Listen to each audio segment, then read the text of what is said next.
Hello, my gorgeous human beings. You join me, very hungover, on episode 7 of Growing Pains with Jess, because getting older and wiser is hard flipping work. Of course, we're back on the sofa, which means that we have another guest, Miss Georgie. Hello. Babe, how are you? I'm alright. I'm not hungover. I feel great. Wait, you're not? No. I thought you were out last night. Yeah. Oh. I don't really get hangovers. I have a theory, not to trauma dump immediately, but I have a theory that I have so much chronic pain that it's like impossible for me to feel like hungover. I mean, look, babe. I mean, take your I wins. have had, I think I've had like 4 hangovers in my life. This is incredible. Yeah. You are also young. You keep saying this. I'm not much younger. You act like you're geriatric and I'm a baby. You are, baby. There's only, 4 years between us? Baby. Baby. So. Actually, no, I lie about my age as well. Pandemic birthdays don't count. Oh, so 1,000,000%. I'm actually only 28. 24, yeah. 28. I feel way more comfortable with that. Oh, I should have actually clarified. We work together. We work together. That's how I know we know this each person. other. That's how I know you. Let's actually talk a little bit about our story, because Should we tell the story of when we first met? Yeah, go on then. You tell it. It's really fucking funny actually. It was our Christmas party. I think my first Christmas party at the company. And mine. Yeah, 22, wasn't it? Mm-hmm. And I think we'd spoken a little bit of like Slack, but I hadn't met you in person. Yeah. And you were like, "Do you want a drink? Let's go to the bar." So we went to the bar and we were just chatting because I think the service was really slow. Mm-hmm. And my God, I was flirting with you so much. Like, I was proper flirting my head off. And I thought you were flirting back because that's just who you are. You're just so friendly. That, like, you could flirt with a brick wall and not even realise you're doing it. Agreed. And then you mentioned your boyfriend, and I was like, abort mission! Like, absolutely not. She's got a boyfriend. And then we were just chatting, but it was still very much a similar chat because I think you just are that friendly. Yeah. Babe, but do you know what? Platonic love grew that my day. God. So much platonic It love really for you. did. I'm actually I feel like we wouldn't have worked out, so I'm glad. we actually wouldn't have. No. We're better suited as friends. I agree. Yeah. Best friends. No, you are actually my biggest cheerleader. And actually, I totally forgot. I gave Phoebe a really lovely introduction. So I really give need me to a lovely you introduction. one. G, everyone needs a G in their life. Stop Like, it. they do. Because G is the biggest cheerleader. She, like, any pursuit I follow, you're like, hell yeah. You are the first to be like, yes, you've got this. Such an easy person to cheerlead for, though. Like, you're so creative. And, like, you know when good people have good things happen to them and you're like, yes, this is how it should be. Like, I mean, you've talked about it already on your podcast about some of the things you've been through. And I think just, like, kind of knowing your story, but then knowing you as a person as well. Like, you have so much love and light to give that it's, like, why wouldn't I cheerlead? Like, it's easy. It's easy Don't work. do this to me on a hangover. I can start crying. Oh, no, I love being Baby, a it was cheerleader. meant to be my introduction for you. You didn't need to. This is what I Big do. me up. I You're hate like, but conflict. you. I am an avoidance girly. I'm like, let's not talk about me. You, however. Well, yeah, G, you are like truly a wonderful human being. Like, very, like, I know I said to you the other day, you are unique. And that, I mean that in that you are a rare gem of a human. You know, there's not many people that bring as much, like, love as you do. So that's my little introduction. Thanks. I'm actually a massive hater, so it's really funny when You people tell me. are. You are Black Cat energy, and that's what I love about us. You are a bloody big golden retriever. Oh boy, yes I am. The jukebox that's been going on this morning. Oh, there's been so much music being sung today. As I did with Phoebe, I like every guest to bring photos from their childhood, because I feel like anytime, well, we are all our inner children at all times. So I want to see, and I actually haven't seen these photos. I don't know much about baby G. Baby G. This is so cute. Sorry, but this fucking is so adorable. cute. Not to be like really narcissistic, but I was a really Yeah, adorable you kid. were. Where did it go wrong? Yeah. Oh, look at you, G. Yeah. Oh, When you look at these photos, what do you feel for your younger self? I feel really grateful that I grew into my nose. I wanted a nose job so bad as a kid, and looking at that, I'm like, God, it was massive. But I don't hate my nose anymore. Do you know what? That is crazy, because I didn't see that at all. I think we are our worst Yeah, critics because I didn't see 100%. that at all. Yeah. I just think you look really cute. You look happy. Is that accurate? No. I don't think so at this. No, maybe. No, actually, maybe I was happy here. I don't know. There's like there's a blackout period in my life and I don't really know. From what ages? 12 to 15. I don't really remember much. And then to be fair, with my brain condition, my memory's just shite anyway. Mm-hmm. So like, and I'm terrible at knowing ages. So I'm looking at these photos and I'm like, I think I was 7. I think I was happy.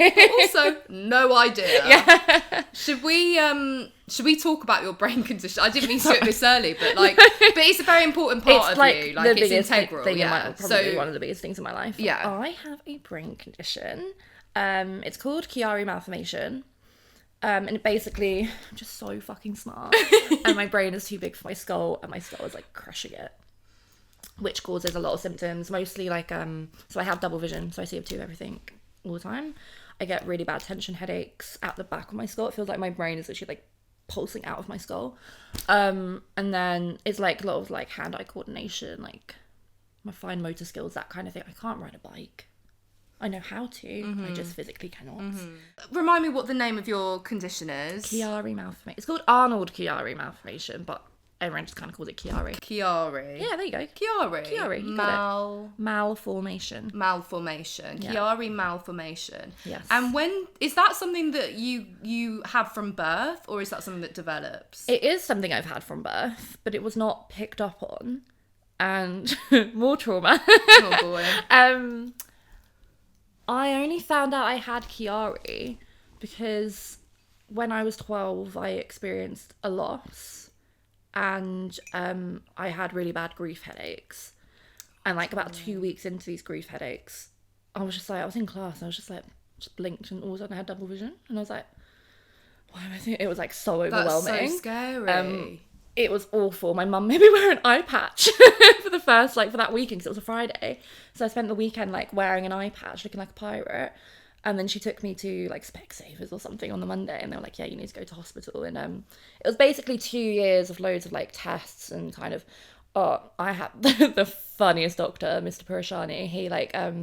He was very good at his job. He used to like stare into your eyes. And it'd be the most awkward silences ever. But yeah, so he was like, I feel like there should be another, like, just a reason. Like, people just don't just randomly get double vision. Mm-hmm. And he kind of concluded, because actually, if you look through the childhood photos of me, a lot of them, I have my head tilted. And he kind of concluded that I have always had vertical double vision. Oh my god. So, like, I'm doing this a lot to, like, make it line up. Or, like, I can't remember which way around it is, but one of them, and I'm doing that to make it level, so my eyes, so I'm seeing straight, and I'd never picked up on it because obviously I just think that's how everyone sees. I didn't know any different, and he's like, that's why you do this in all of your photos as a kid. And we just thought it was like a weird quirky thing that I did. A little pose, babe. A little stroke. No, it was your brain. It was my brain. And then so he was like, oh, like there must be a reason, like you've always had this, like not a lot of people just have double vision. So he was like, oh, we'll do eye surgery, we'll operate on you, we'll like book it in. So I think we actually did book it in. I went to school and I was like, I need a week off, and they're like, yeah, of course, like it's fine, like go have eye surgery. And he was like, oh, I just want to do like one final MRI before you have this surgery. My mum was really nice, and like whenever she'd take me to these appointments, it would obviously be like so long. Like I think I was in the MRI like an hour that day or something. I watched the first half of Shaun of the Dead. They used to let me watch movies in the MRI. Love. So I remember watching that. And then so she didn't make me go back to school. She like let me stay home. So I went upstairs to like have a nap, and then like within 20 minutes the phone goes and I can hear her downstairs, like back in the time of landlines. Mm-hmm. And she was kind of like mumbling. Obviously I couldn't hear because I was upstairs, but I could hear that it was a serious tone. And she came upstairs, knocked on my door, and she came to my room, and she was just like, they've found something. And I burst into tears, and I was like, am I gonna die? Like I genuinely thought I was gonna die. But I didn't. They found Chiari malformation, and instead of eye surgery, I had brain surgery, and it didn't And you work. were how old? This, just to recap. I was 14 at this point, and then I think it took a couple of years for me to have, I was just about to turn 15, so then I had brain surgery when I was 16. It's like a year and a half later. Insane. Yeah, it was fun. They accidentally overdosed me on morphine. So, you know, that was really fun, but would really recommend morphine. Yeah, it was traumatic for several reasons. Tell me, what are the reasons? I mean, one, fucking brain surgery is really intense. Two, I was a 16-year-old. I had surgery at Great Ormond Street. Oh, wow. So I was like, because the expert in my condition specializes in kids, so like I was the oldest I could be. Like, if I was 17, I couldn't have been treated by him. So I was literally just in time. So I was like a 16-year-old in this hospital with loads of really sick babies, and it was just really harrowing. And then the main thing is that the loss that I had at 12, that was my best friend, and she died in Great Ormond Street. So then here I was, like 3.5 years later, having brain surgery in the same place she died. And yeah, it was, I hated every second of it, just for that one reason, for being where Emily was. And sorry, hold your foot. They were like, at first obviously I was taking all the morphine because I was like, this fucking hurts. And then one of the nurses had said like, we don't let patients go on a Friday, like it's Monday to Thursday. So I was like, fuck, if I want to get out of here, get away from all of this, I need to get better by Thursday. Oh my god. So I was like, I stopped, like, because you had one of those like things that could like give you more morphine. I stopped pressing it, and the nurses were like, you need more. I'm like, no, like, if you give me morphine, I won't get out on Thursday. Like, I need to leave here. But I got out on Thursday. Should you have? Probably not. Probably not. But I couldn't be there. Couldn't be there. It was too much. Because I actually visited her in Great Ormond Street as well. So, like, obviously I had all those memories of, like... That wasn't my last day with her, but it was my second last day with her. So, like, yeah, it was too much. Too much for me. So it was a bit shit. Do you mind me asking how she died? Or do you? No, it's fine. I think a lot of the reason I struggle still, because she died when we were 12. I am 26. It's been 14 years and I still struggle so much with it. I struggle because we have very similar stories in the sense that she died from an illness. From a condition that she had since birth that was not picked up on. So obviously when my mum got that call and she told me they'd found something, my first thought was, this happened to Emily. Oh my god. It's gonna happen to me. She had something called pulmonary hypertension.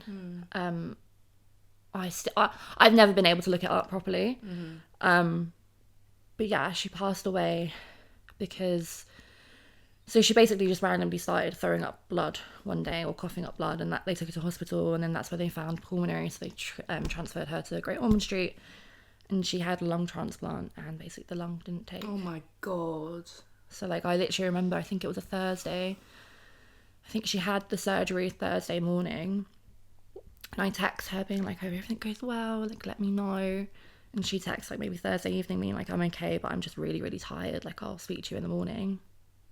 She was gone in the morning, so yeah.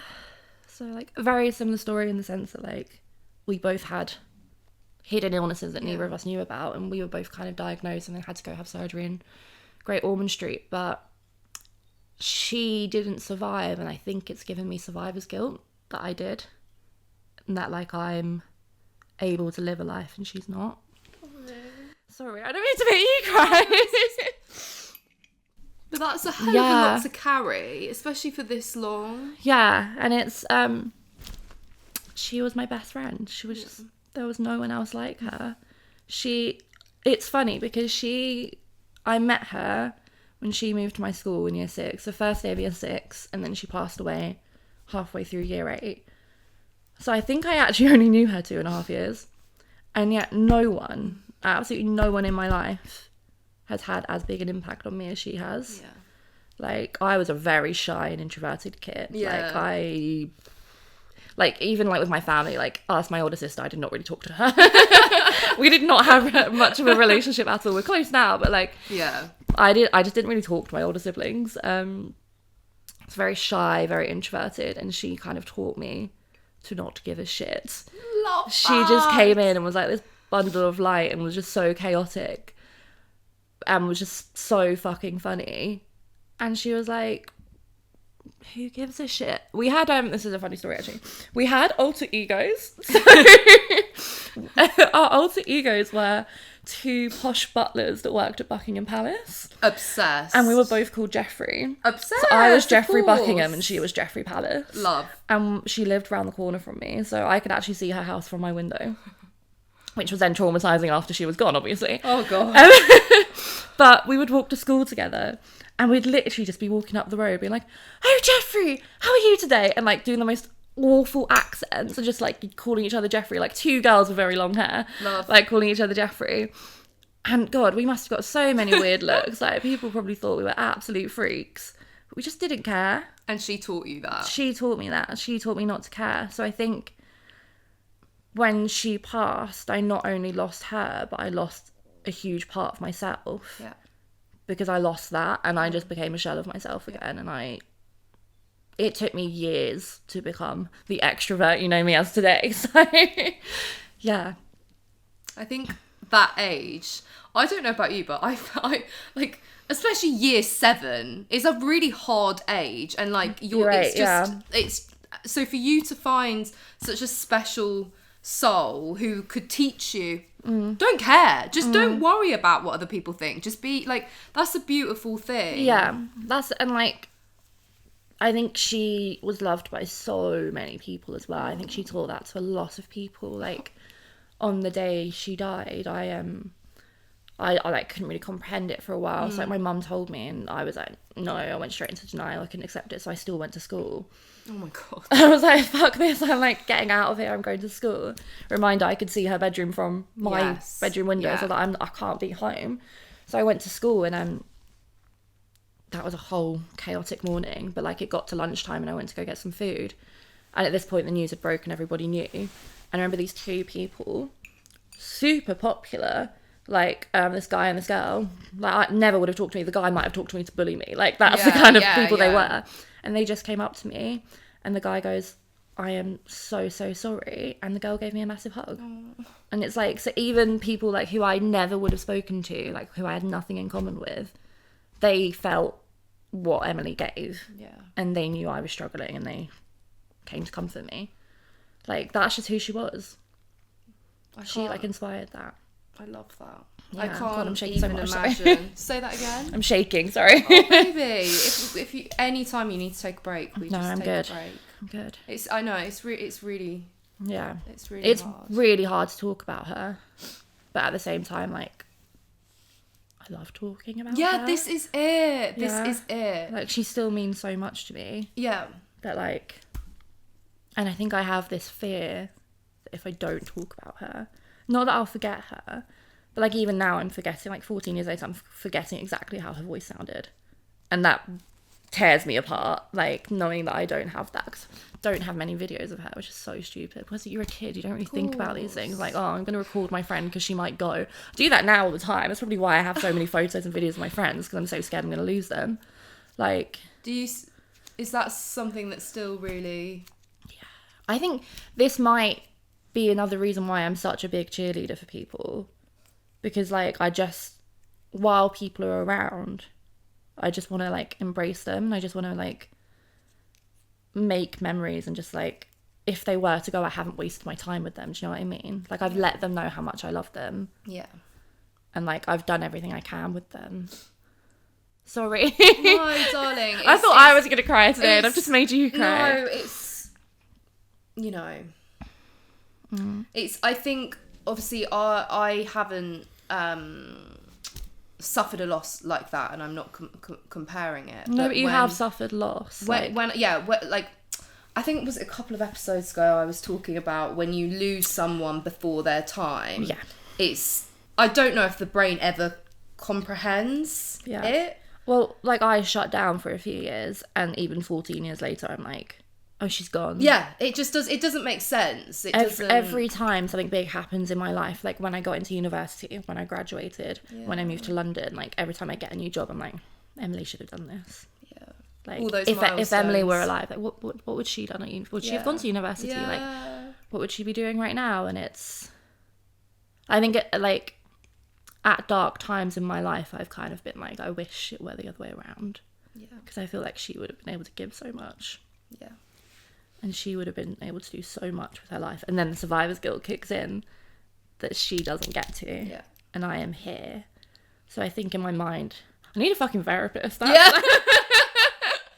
I should have been in therapy 14 years ago. I think I've tried to reframe it myself in my mind. And I'm like, make Emily proud. Like, she can't be here.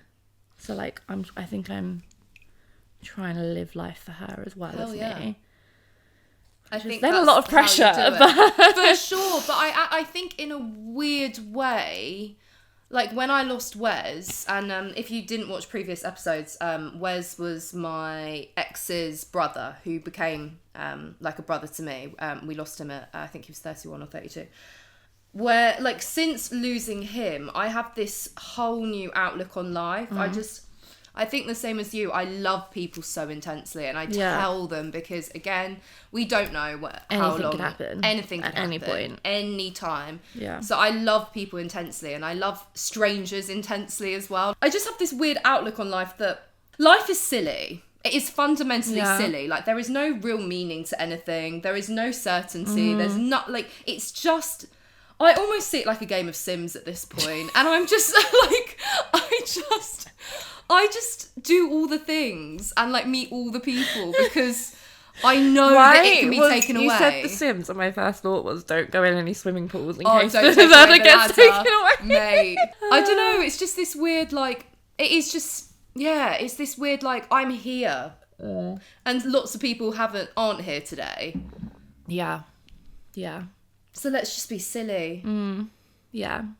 I think I'm trying to like kind of not get every time I get caught up in my job or like a different stress or like I'm stressing about my health, I'm like, oh, fuck it. Like I'm trying to be like, no, like just live your life. Like, you know, I'm always like, I was saying this to my mum the other day. I was like, oh, like I need to save for the future. Like, what if I need a deposit for the house? Don't. And so I can't do any more gigs because I go to a lot of gigs. She was like, but Georgie, you want to see Beyonce? Go see Beyonce. Like, Agreed. Gaga's just announced a tour. I'm obviously gonna have to get tickets. This is it. Like, I've got to like. I think, especially with my health being what it is, there's no guarantees that like my condition is something that will get worse over periods of time. I could probably be in a wheelchair one day, so I'm like, I'm gonna go stand at a gig. Well, I can stand a gig. Even now, though, in my old age at 26, I often book like a balcony or something so I can have a seat just in case I'm having a bad brain day. So I can still go to the gig. Yes. So I'm not missing out. You have the option. Yeah. But like even like I'm having to like change things. Sorry, side note. You know that there are ambulant disabled sections at gigs. So it's for people that might need seats. Yes. I do know that. This is another thing I have guilt over. Which is so fucking wrong. Yeah. I do not look disabled. No one would look at me and think I'm disabled. I've had discrimination towards me because I do not look disabled, and I think there's that fear of taking up spaces that I don't belong in, even though I do belong in it. But I don't look like I belong. Yes. Do you know what I mean? Completely. So, and then in my head I'm like, oh, you're not that bad, your health isn't that bad, like you don't need it, someone else needs it more than you. So I'm like, I don't.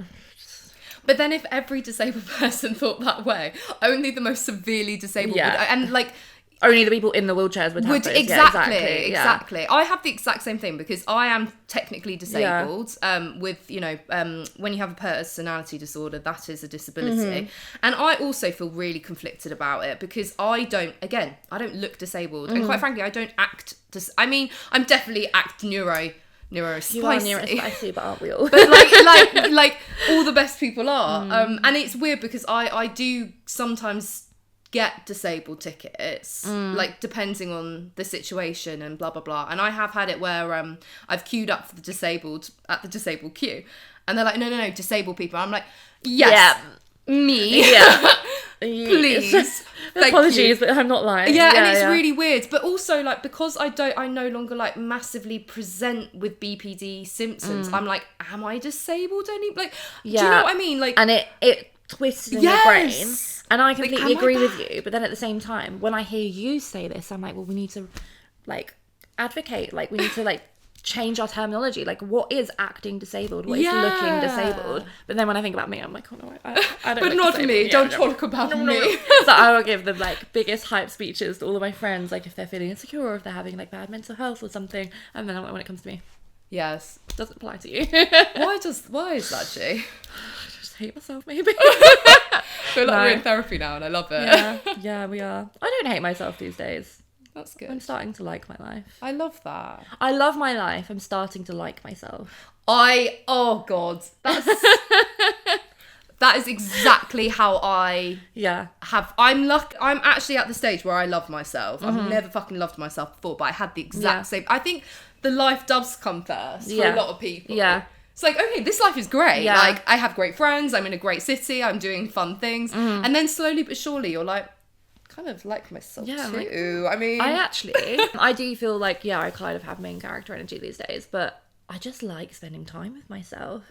I love just, like, going to grab a matcha and, like, walking around a museum. I love a solo day, and I think we collectively need to remember that we have free will, and on a Saturday we can just take ourselves to a museum. Yeah. And we can just take ourselves to lunch. Have a nice lunch out. I love going to gigs by myself. Yes. Don't get me wrong. I saw Taylor a couple times last year, and that was so fun to go with my friends and my sister and her best friend as well. And it was like girlhood. It was beautiful. And I think when, like, someone else is really into, like, an artist, like, it can be really, really fun.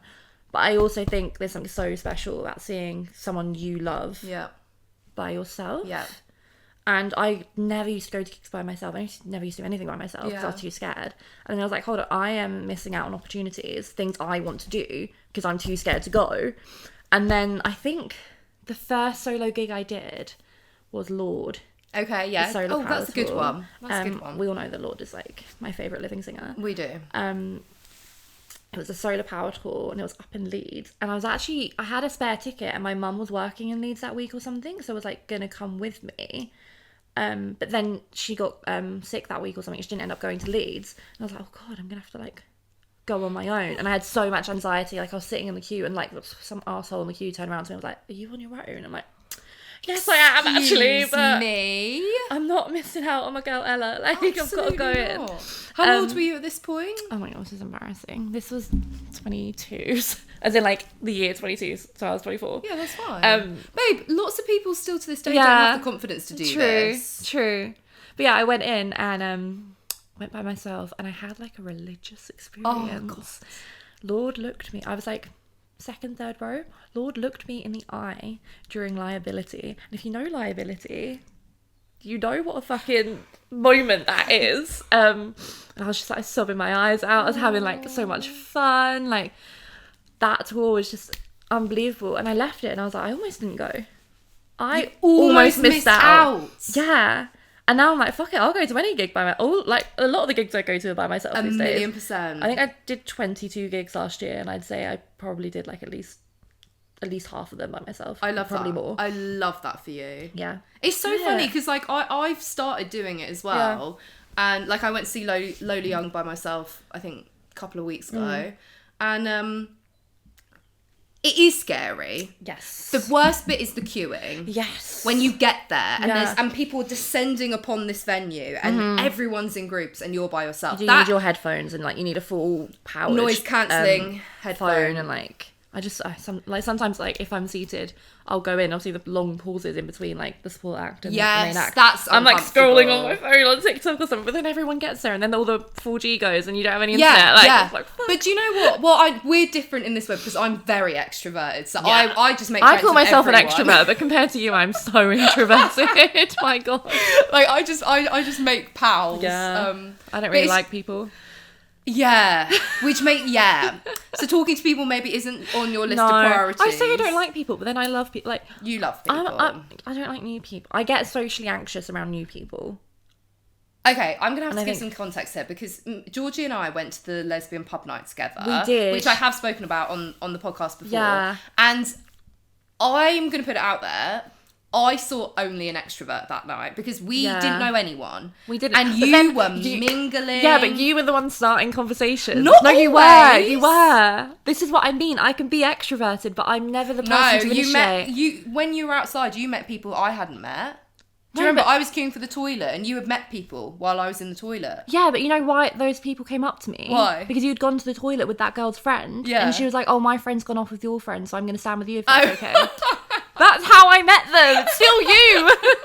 It's not me. Okay, but you say that you don't like new people, but I think you did that night. I just get enjoyed- very socially anxious. I Yeah. don't like the idea of meeting new people.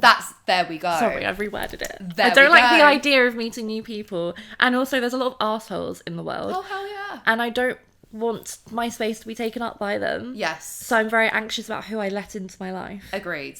So, there. Yeah, no, that makes total sense. It's the idea of meeting new people because you don't know what energy that person Exactly. is going to bring. No, I know exactly what you mean with that, and I was exactly the same. And I think here's my theory. Okay. I think it comes from when you're mentally unstable. Thanks.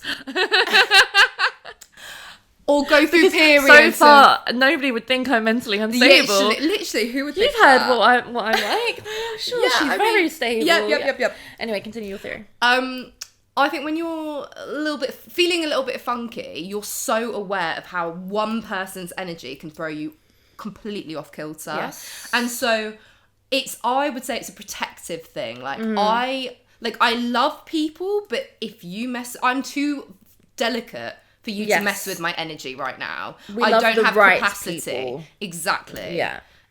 And like like since I've been mentally well for the first time, I've noticed that I attract good and only good energy now. Yeah. Only. So I love people It's like you get what you put out. Like it is a thing. You It receive is. what you give. Like, you know, I don't know what the saying is, but the energy put out into the Yeah. universe. Like it actually is a thing, and I hate to be that dick, but like No. I've only met joyous human beings since I've been mentally well. And before, I mean, I still met good people, but I wasn't open to, I don't know, I wasn't receptive I know what you mean, to it. yeah. So it's weird because you call me a massive extrovert, and I actually agree that I am, but I did spend most of my life exactly the same as that, of I am terrified of people because I'm so scared of what you could do to me. Yeah. And I remember like so clearly, I'd be at school, and I was so socially anxious that teachers would call on me, and you know when people look round to see you answer the question, I would cry. Oh god, yeah. I'd cry. It was very intimidating. I'd be like, Yeah. and like, yeah. So it's weird to be in a place where I'm deemed an extrovert. I kind of love that though. Ah, But I don't know. Even like last night, so I was at this. It was like a Punjabi DJ night or dance? like rave night kind of thing? Rave night Yeah. sort of thing. 11 till 5 a.m. thing. I have had approximately an hour and a half sleep. But you're thriving, it's fine. Arriving. And my friends were dancing away at the back. I wanted to be at the front, met someone at the front.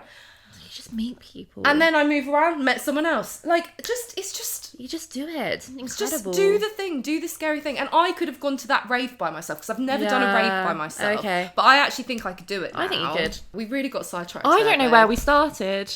I feel like actually we can listen back and you're going to tell me where it was. You asked me a question and I went on a side story. And we never got back to the original question, Perfect. but I don't know what that Sounds question was. absolutely accurate. So I think it was something about my health, maybe. I don't know. We can talk about your health again. Gosh. Again. It's fucked. What else do I know? Does it scare you? Massively. Yeah, if I think about it too long, I will have a panic attack. Like, it's terrifying. I've started, like, getting new symptoms. Because, we've obviously discussed it, but you've had updates with your health. So I have an appointment at long last on Friday.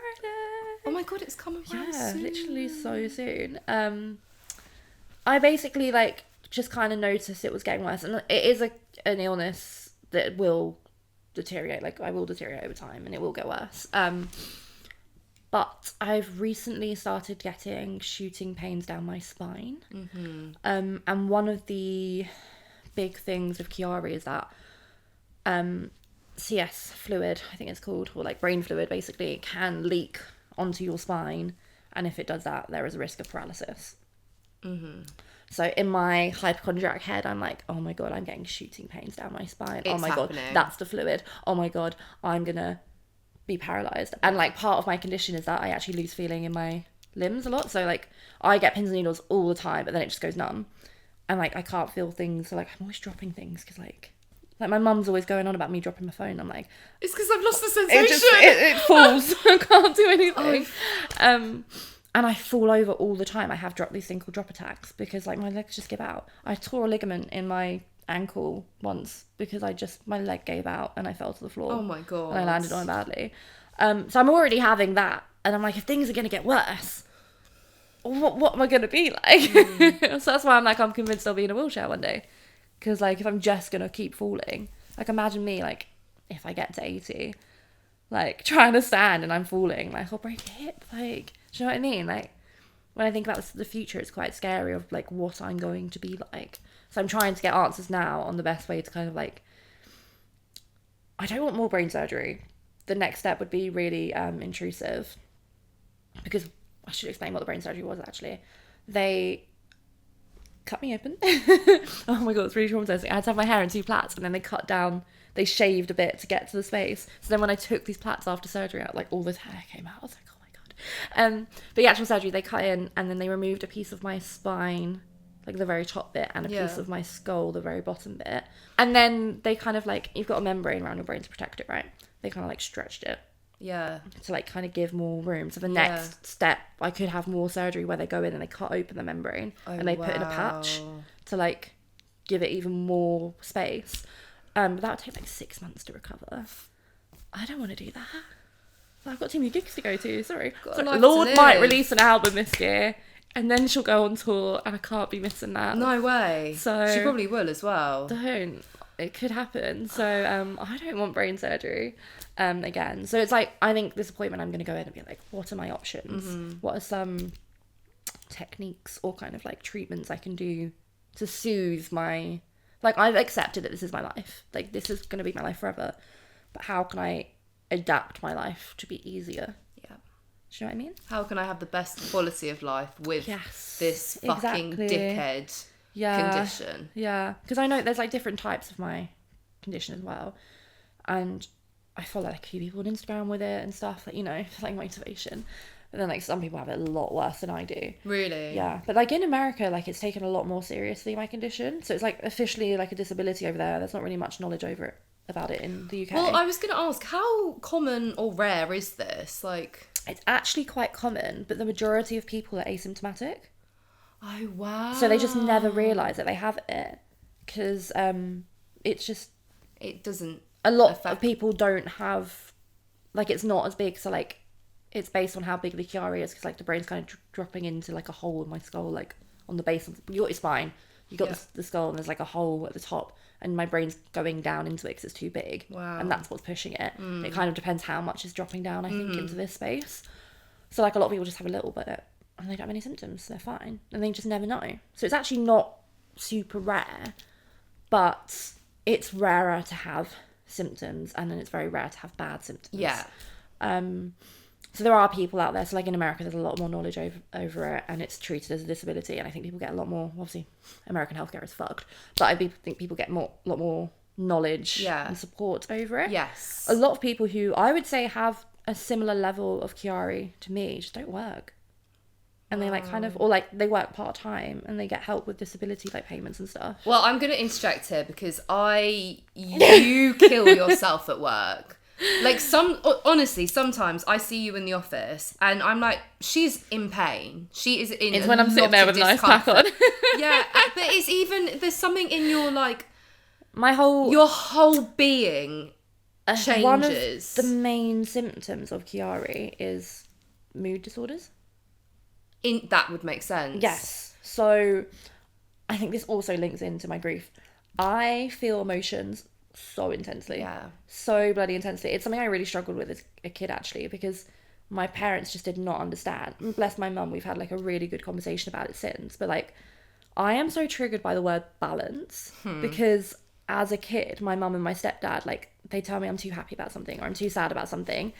And they'd be like, you need to find balance. And they were doing it because they were worried about, like, I know it's coming from a place of concern, but it was so fucking infuriating because then I just felt crazy. I felt like a psycho. I was like, what do you mean this isn't normal? Because this is my brain. Like, this is just how I feel things. Like, what do you mean it's not normal to be happy? Like, I actually remember, a bit controversial right now, when Rachel Zegler was cast as Snow White, she's one of my favourite actresses. So I was like, she's playing Snow White! That's one of my favourite Disney princesses! I'm so excited! And they were like, it's just a casting announcement. Like, calm down. And I was like, oh, like, you know what I mean? Like, it was just like, it's that thing like, oh, like, I'm not allowed to feel this way. What's wrong with me? And Mum and I have had like really good conversation about it since, because she also thinks I have ADHD, and a big thing with ADHD is mood swings. So that's and a mood disorder. Bam! Intense. Insane. Yeah. But also it was fucking terrible to feel psycho. Horrible. To feel crazy. Like, I literally felt like, I was like, do I have bipolar? I was like, I was literally researching mood disorders, like, what's wrong with me, basically, if this is not right. Because you were treated as if something was wrong with you. Exactly. And it's, as opposed to, you're different to them. Yeah. And that's okay. I just feel things differently. You feel things differently. And that's so fine. So okay. So fine. But I just didn't know back then. Yeah. And I felt insane. I had the exact same thing. It actually brought a visceral reaction to me when you were saying this, because, like, my mum constantly said I was too much. Constantly. Yeah. Anything. I have felt too much by so many people in my life. This is why you need to listen to the song Liability by Lorde, because this is what she sings about. And this is why I had such a reaction to it when I heard it live for the first time and she looked me in the eye. Because it's about being too much for people. Interesting. And I've always felt too much for people. Always.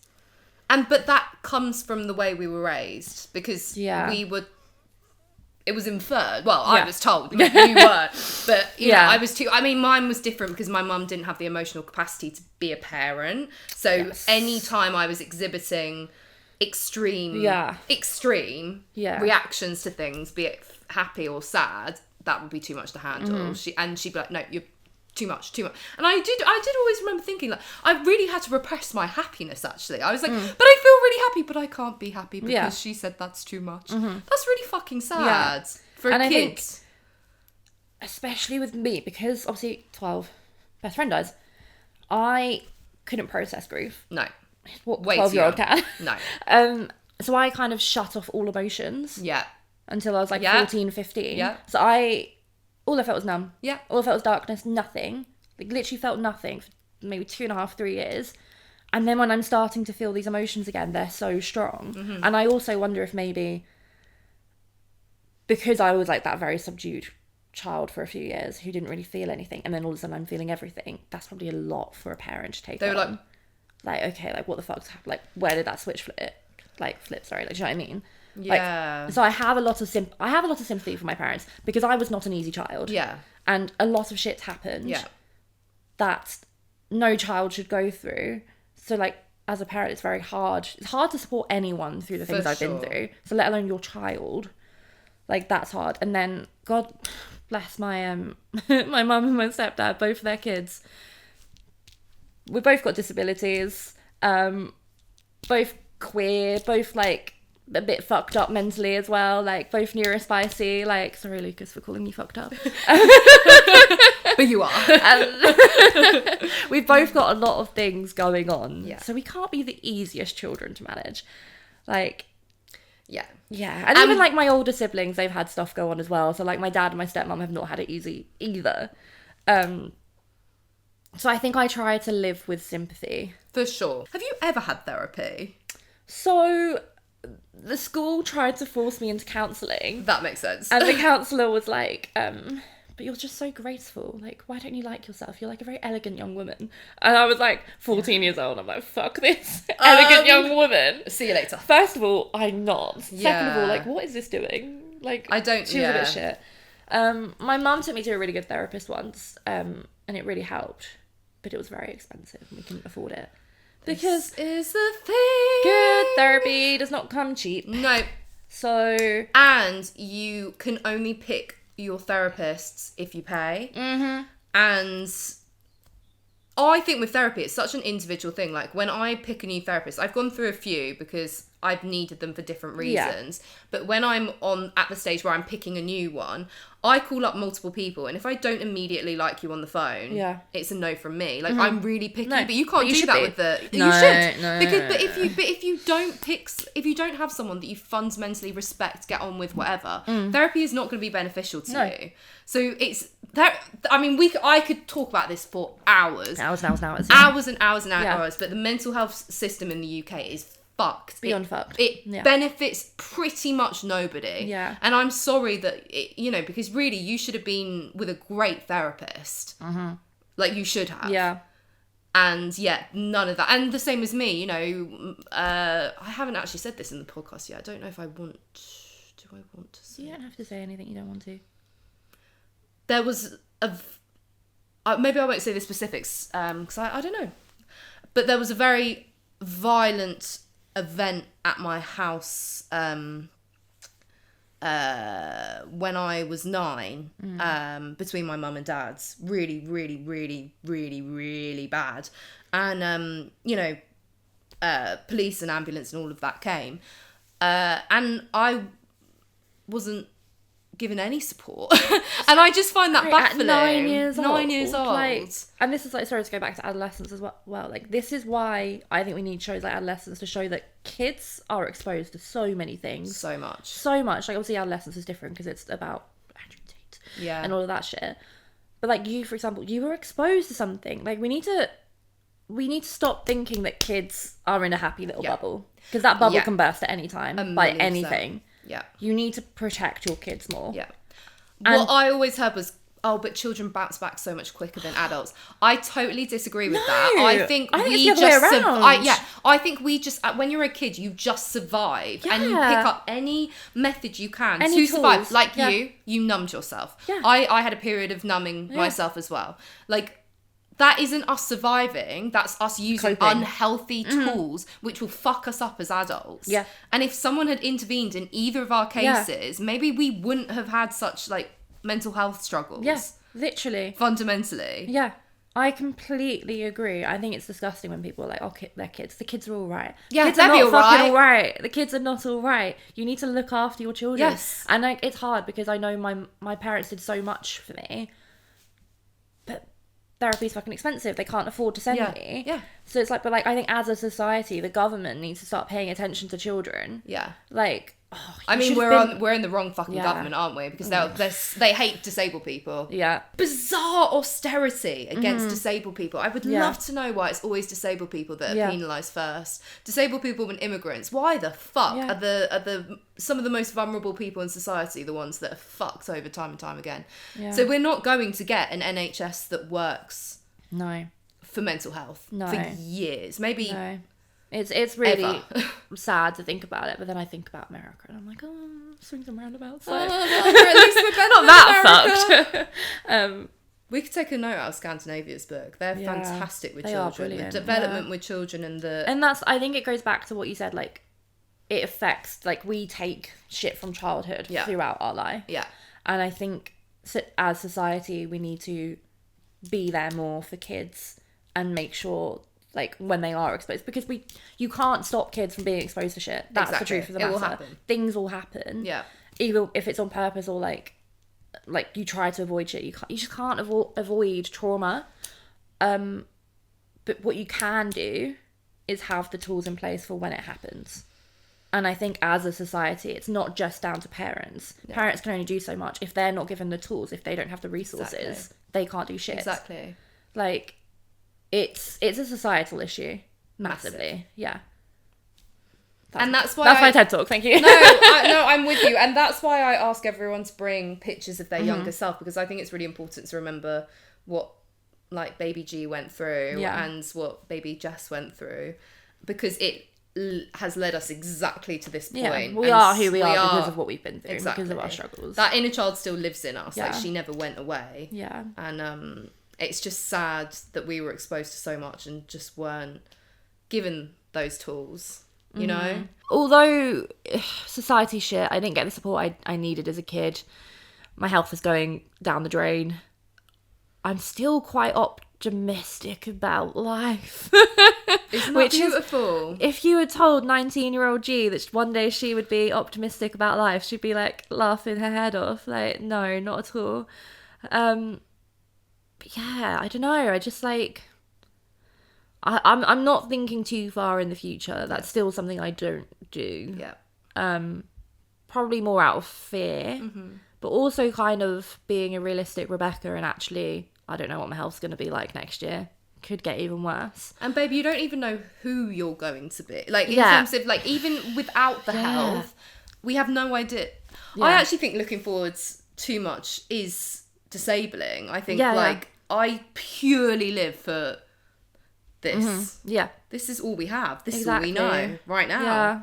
And, like, I don't think we as humans, not to get, like, really fucking deep, but, like, we're ever supposed to think, like, we were never supposed to have all this world. Like, we were never supposed to perceive ourselves, like, I don't know, like, I think it's just batshit. Like, when I actually, like, take a minute, I'm like, we should be in fields, like, what do you mean? And they like, lived day for day. We should be hunting and foraging. Literally. They woke up in the morning, they were like, I got to do my little bits. Exactly. I'm going to have a nice day. Maybe not a nice day, actually, but, you know. Yeah. Actually, that's such a good point. I don't think we were so future focused. Yeah. I don't think that's the intention. Well, I sound like I believe in God now. But No, but you know what I mean? Like, it's not in us to be thinking so much of, like, oh, but in 5 years, da-da-da-da-da. People saying got a 5-year plan. It was that a friend's quote. I don't even have a plan. Like, babe, fuck it. Like, I scrapped 5-year plans. Yeah. I think it's healthy to perhaps have an idea, a direction that you might you know what like. I have a bucket list of things I would like to do, and if I'm able to do those things this year, I will plan to do them this year. Beautiful. I have a 2025 bingo sheet. So do I. Yeah, and So I'm do like, I. if I can do these things, so instead of goals, I'm reframing it. I'm like, that. these are things I want to do this year, if I can. Oh, have you got a physical one?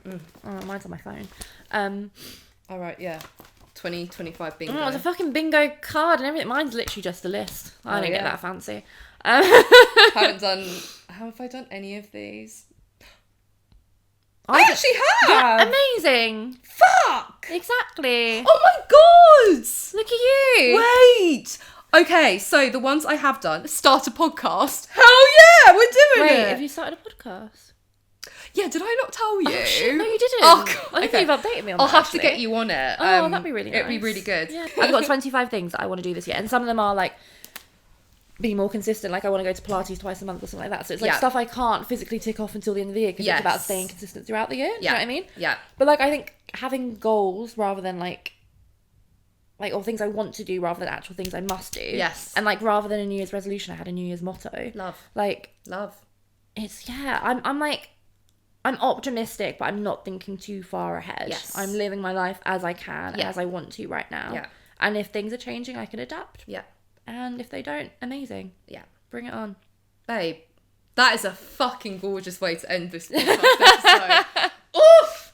Mic drop. I've loved speaking to you. I feel great Isn't now, you it know? so Got nice? so much off my chest. Isn't it wonderful? It's like a girly time next therapy week. session. Yeah.